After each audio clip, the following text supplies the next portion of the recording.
আরে মাতাজি, তুমি আবার এখানে আসতে গেলে কেন? এত রোদের মধ্যে কষ্ট করে একটা ফোন তো করতে পারতে। মোটু বাবা, চলো বাড়ি চলো। তোমার বৌদি রান্না করে রেখেছে, খাবে না? আর পাতলু কোথায় গেল? পাতলুকে দেখতে পাচ্ছি না যে। আরে এই পাতলু, পাতলু, আরে এই পাতলু, শুনতে পাচ্ছিস না? মাতাজি এসছে, তোর মা। তাড়াতাড়ি আয়, ওদিকে বৌদিমণি রান্না করে রেখেছে, চল আমরা খাই, খুব খিদে পেয়েছে।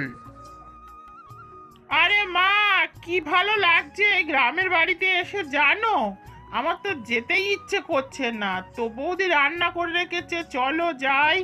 খিদেও সত্যি পেয়েছে। মোটু চল।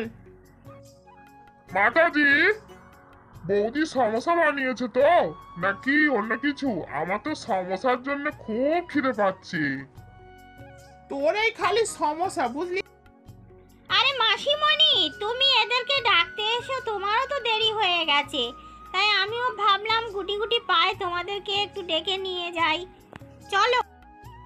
আরে মোটু, তুই ওখানে ওইভাবে বসলি কেন রে? আরে বৌদি, ও পাতলু বুঝবে না, ও তো পাতলু, আমি তো মোটু। আমার ভুঁড়িটা দেখেছ কত মোটা, আমার মাথাটা কত মোটা, আমার পা যে ছোট। আমি এই মাঠের রাস্তায় হেঁটে ক্লান্ত হয়ে পড়েছি। এই মোটু, তুই কোনোদিন বুঝবি না আমার কষ্টটা, তুই নামে আমার বন্ধু, বুঝলি? আরে মোটু, তোকে যদি আমি না বুঝতাম তাহলে তোর সাথে আমি কেন এতদিন থাকতাম? তুই কেন একথা আমার বললি রে? আরে আমার খিদে পেয়েছে, তুই তো বুঝতে পারছিস, খিদে পেলে আমার সমস্যা লাগে। আমার নাকে আর চোখে সব জায়গায় সমস্যা দেখতে পাচ্ছি। আমার সমস্যা খেলে সব ক্লান্ত দূর হয়ে যাবে। বৌদি, আমাদের এই মোটু ভাই এ সমস্যার পেটু। এর যত ক্লান্তি আছে যদি সমস্যা করে দেয়া যায় তাহলে দূর হয়ে যাবে। তুমি সমস্যা করেছো তো? হ্যাঁ ভাই, আমি জানি জানি আমাদের মোটু ভাই খুব সমোসা খেতে ভালোবাসে। আমি নানান রকম পদ রান্না করেছি, কিন্তু তার সঙ্গে সমোসাটা আমি বানিয়ে রেখে এসেছি। কিন্তু তোমরা গেলে আমি গরম গরম ভেজে দেবো। চলো তাড়াতাড়ি চলো। বৌমা, দেরি হয়ে যাচ্ছে, চলো বৌমা।